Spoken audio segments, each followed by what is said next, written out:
Hello,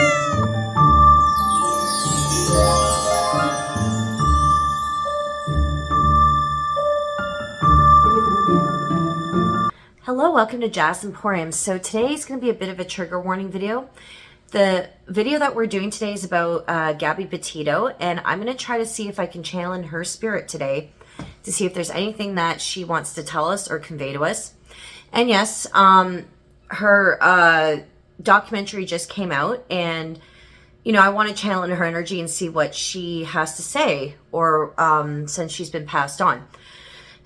Gabby Petito's family has made the Gabby Petito Foundation. So people, can you guys donate to it, or can you guys show some support and love for it? There's going to be a lot of trigger warnings. This video is going to talk about domestic abuse and things you can do to stop it, or if you see somebody else or yourself that is personally going through it. This is going to be more of an intense video. So for people that are triggered about certain things, about domestic violence or domestic abuse, please click off this video. It's going to be addressing those issues.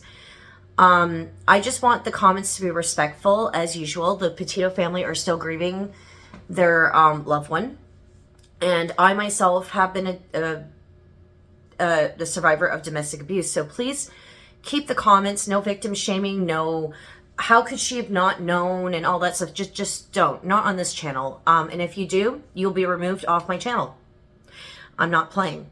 So with that, if you want to book a personal reading, please do at jazzesemporium.com. And please, if you guys want me to channel other celebrities besides Liam Payne or any One Direction content, please put your video request down in the comment section, and I'm open up for video requests. And let's get to the next segment, and bye for now. Oh, also, wait, sorry, my mistake. In the comment section, description box of this video, if you guys are suffering from domestic violence, or if you know somebody that is, I will be putting resource down in the comment section to where you can access and utilize help if you guys need any help or any support systems or just someone to talk to. You know, this is a very important cause, and I really hope people do watch this video for educational purposes. Remember, this is for entertainment purposes only, but I have the utmost respect for the Petito and Schmidt family, because that would be Gabby's side of the family. I have nothing for the Landrys at all. I have no respect for them. This is going to be strictly about Gabby, this video. But if stuff does come up pertaining to the other person, which I don't even like saying his name, then it will come up. So let's get on to the next video segment, and I shall see you there. Bye for now. Gabby Petito never goes outside. Take my hand, disappear to another time. Too far from me, though I don't know you don't know me. I just have...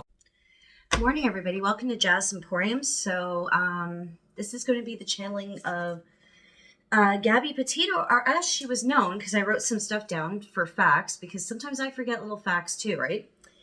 So her name is Gabriella Verona Petito, and I have a feeling she's saying it was I think she's named right after one of her grandparents, or both her grandparents. So let's see. Now again, trigger warning again. I'm going to put that up here. Trigger warning, domestic violence. If you're not into that stuff, please click off this video. You've been warned. I hope you enjoyed that nice little segment that I made for Gabby, and let's get started here. So let's see. I got my clear quartz here. Let's go. So Gabby Petito. Let's see what we get here. She says, well, thank you for having me. Her energy, she is so soft-spoken. Like, she's just, like, I'm getting like she's just a very chilled person. Just like Liam's energy, but she's more chilled. I'm not saying, and she goes, well, don't get me wrong, I'm not a weak person. She goes, I'm like, no, not at all. What I get from her energy, though, like, she's very soft-spoken. Like, when she has to say something, she'll say something, but very soft-spoken. Like, already, very soothing. And I have some teal color stones. Her favorite color was teal, guys, and her favorite food is pizza. She's especially drawn, because I asked her, every time I go and channel these spirits, or these different people, I ask what gemstones they are drawn to. And I drew out aquamarine, Amazonite, but she really drew my attention to the turquoise. I have a turquoise stone here. And I said, that's a really good choice. I said, that's my mom's gemstone. So I have it in my hand at the moment. And I get that in her past life. This is very weird. She's drawn me to the desert. Either she liked going to the desert, or the desert was her favorite place.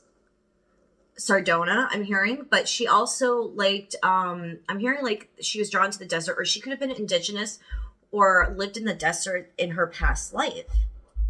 She showed me the cactuses. She showed me a long highway, almost desert-like with a bit of cactuses. She has drawn me immediately to traveling and van life. Like she says, she just loves to travel. She wants to go and see places. The reason why she started the van life thing, part of it was Brian's idea, but she really wanted to see the world. I wanted to see all the things. I felt like in my lifetime that I had all these beautiful things to see before I died. I almost dropped one of my modems. Shoot. She twitches her leg a lot or moves her leg around a lot. I'm sorry. I almost dropped something. Sorry, guys. Oh. I almost dropped something. She can move her legs around a lot, or when she used to sit when she was younger, she could fidget a lot because I feel a very fidgety energy. I'm not saying she's a scared energy. She could have had a mental health like ADHD or some type of, well, she said OCD, but she goes, I know where everything is in my surroundings. So that's one thing I'm getting from her. And I'm sorry, I just broke the challenge, so I have to get right back into it. Okay. So what was your purpose on this planet, Gabby?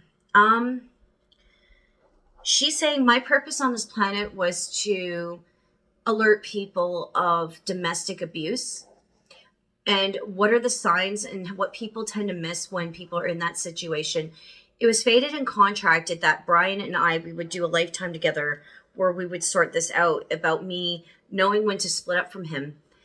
The funny thing about it, she goes, when you get stuck into it, you think that this is just a phase and you can fix the person. She's saying this, and she said the sad part about it is that it was like a light switch. He was this nice, caring guy when we dated in high school and college. And then once he decided to be engaged to me, or I decided to say yes and he was my fiance, it's like a light bulb switched. The more that I progressed in the relationship with him from being boyfriend to fiance, she's saying, the more progressive the abuse got. It was little subtle things like, no, you can't do certain things. No, you can't hang out with certain people. He would obsessively call when I hung out with other people. It would get to the point where he was even almost dictating what I was dressing and what I was doing. Like, it was getting to the point where he was so controlling. And any time that I would have a win or any time that I would succeed in something, he would get so angry about it. He was never supportive. And she's saying this and she almost has tears in her eyes in spirit. Domestic abuse is not just a woman's problem. It's a people problem, she's saying. Because I know a lot of people on this planet will just say, oh, well, why didn't you leave? Why didn't you leave? I loved him that much. I was devoted to him. You may call it Stockholm Syndrome, but you kind of go on autopilot. And after a while, you just accept what you're given, or you think that you deserve this in some weird way, I'm hearing. Okay, let me just have a sip of my tea.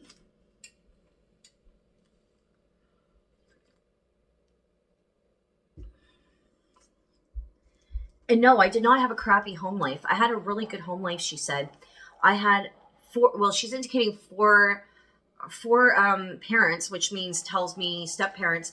I had step-parents and parents that loved me. I had a brother, a couple of siblings. I did not grow up in a very torturous home. I grew up in a very harmonious home. Despite the fact of my parents not being together, they made it work. We made it work as a family. We blended our families together because we didn't want the fights and the agony. Why? What was the point? We want to create a happy home despite of our circumstances. She wants to talk about her death. I'm hearing Teton. She goes, okay, so trigger warning before you proceed on. You might want to proceed off to another section. This is about to talk about her death. So for those who are very sensitive in componencies, please click off here and go to another section. So trigger warning again. Can you tell me about your death?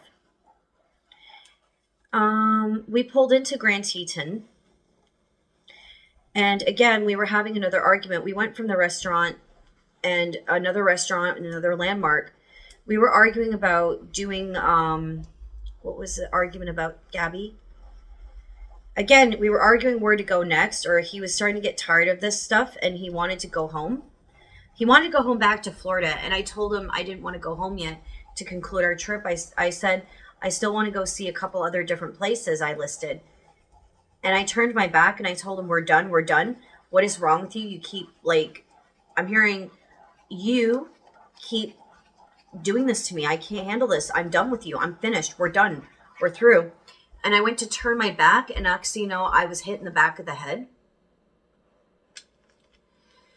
And it didn't knock me out. And I was shocked. I said, what are you doing? What are you doing? And he threw me on my back, or he pushed me and then turned me over and started putting his hands on my throat. The last thing I saw was how his eyes, he has brown eyes, but they were almost black with the pupils. That's the last thing I saw. The person I presumed to be the love of my life, taking my life, watching the life drain from my eyes. Ooh. I knew immediately. I jumped out of my body when he strangled me because I blacked out. It was like I went to sleep and I never woke up. And when I did woke up, I looked over and I realized I was outside of my body. And I knew what he did. He lost his temper. He seemed remorseful, probably regretful of what he did, that his anger got the best of him. So he panicked and positioned me. He put me on my side, took my boots off, and laid me on my side and left me there. He was driving, he was erratic, he was thinking of some story. What was he going to concoct to his head? What was he going to tell his family? What was going to happen? He didn't know this, but I was sitting with him in the van when he drove my van back to his parents' house. The whole time I haunted him in his sleep. I didn't want him to forget what he did to me, because I was not going to be forgotten.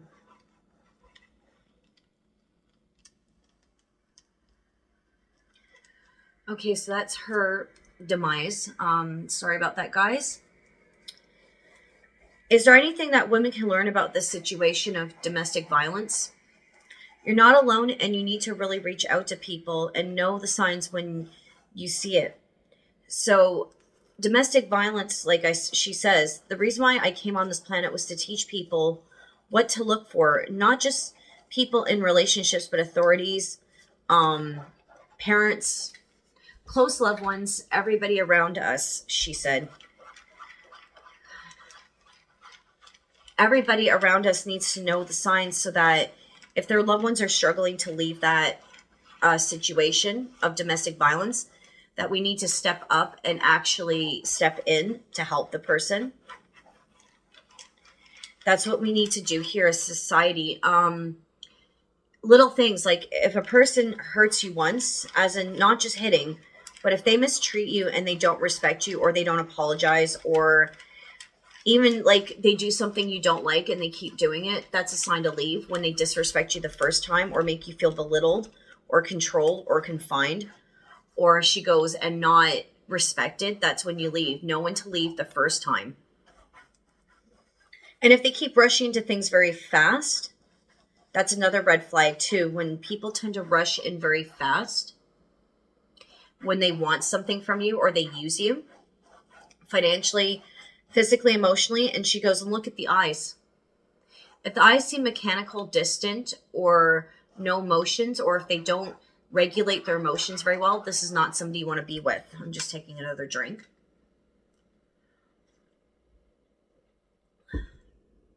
Domestic abusers will tend to project a lot of stuff on you. I think I did my soul's missions journey. And ever since I've passed on, she's saying, I've went and saw every inch of this world.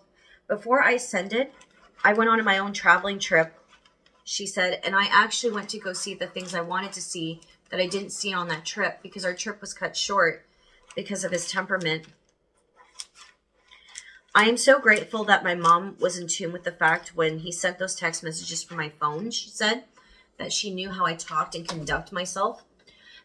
That was not me sending those text messages.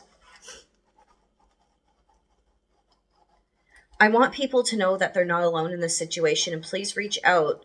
Or if you are suspecting that you're being domestically abused, please talk to somebody and try not to be afraid of the abuser, or get away fast if you are afraid of your abuser, because it's never going to get better.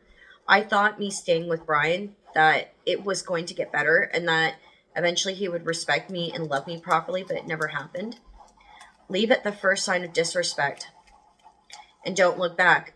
It's the ones that you often think that you're giving them a chance out of pity is the ones that you should not be giving a chance to. I just want everybody to be loved and saved. I want my family to know that I love them and I appreciate what they're doing with my legacy. That's another thing she's saying. I want my parents to know that I appreciate them and love them. I love them so much, and my brother TJ. I love all of you guys. I love my family. And she's saying, she goes, she loves the matching tattoos they got because she got a tattoo on her arm, and they got matching tattoos as to commemorate her memory. What was your thought when Brian unalived himself, since we can't say the actual word? Poetic justice, she says, I wish he would have stayed trial and did his time, but the factor is that he did that in a national park and animals ate him alive, or whatever remains they did find of him. That he was near the crocodile, or he was found near, like, I think a river, is very, like, telling. Crocodiles are often seen as enemies. So she goes, it's very poetic. She says that he did that. And my reaction is good for you. I don't have a life. Why should you have a life? He did it as remorse or guilt to the public, he says in this book. But really, he just didn't want to face the jail time. That's why he ended up ending his life. Because he's a coward. And he's what a fitting death for a coward, I'm hearing. Can you tell me a bit more about yourself, Gabby? She goes, I'm a very artsy person. I'm very sensitive. I love the color teal and blue. I love yoga and stretching, she goes. I love moving my body. I love exploring and seeing what the world has to offer. And get great inspiration from movement and travel. People should go travel and be free. Women especially should be centering themselves and what they want to accomplish in their life, their goals and their dreams. Men need to learn more empathy and not about power. That real power comes from respecting another person versus owning a person, she says. She has such a soft, beautiful voice. She goes, I like to sing too. I love music, especially, and she goes, the Beatles. I loved older music. I just love life in general. I loved living so much. And it's a shame I only had 22 years on this planet. But those were the best 22 years of my life. I wish I would have never met Brian. I wish I would have had more time.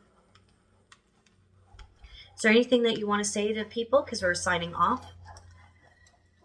We should do this again, she's saying. You seem like a really nice, chill person. I said, thank you. Is there anything you want to say anymore? Thank you all for understanding and finding my body. Thank you all for treating respect. Even though the cops... Oh, one more thing, she said before I go. The police are ill-equipped to understand what domestic violence is. They're ill-equipped to being trained. They need to do more training in law enforcement. Don't blame the cops. Abusers are actually very good at manipulating and charming people so they get out of the trouble. Anybody can be manipulated by someone who's that evil, she says. These people are very good at what they do with manipulating and harming others and hiding it. Because domestic abusers, what they want you to do is hide the abuse versus you actually going out and actually telling people, because it messes them up, because they don't want people knowing who they really are. They're very good at wearing a mask. So if an abuser tells you one thing, they act one face around one person, and then behind the scenes, they treat their victim like garbage. So please don't always blame the cops. They just need to be more trained to recognize this and see through it. They're not psychologists, they're cops. Anything more? Gabby? Thank you all for listening and having me. She's saying, it's been wonderful. I'm at peace now. Thank you. Tell my family I love them and care about them. You know, their little Gabs is always with them. Always with you guys. Thank you, thank you, thank you. Whew, that was intense. Okay. So thank you so much for watching. If you do like this video, please like, share, and comment. And if you want to book a personal reading, please do it at jazzemporium.com. If you like mediumship reading, like what I've been doing, I can connect to your loved ones and or book a tarot reading if you just want the tarot cards. And please drop your video requests down in the comment section. That'd be really awesome. And I will get to your videos. And I shall see you later. Bye for now. Peace out.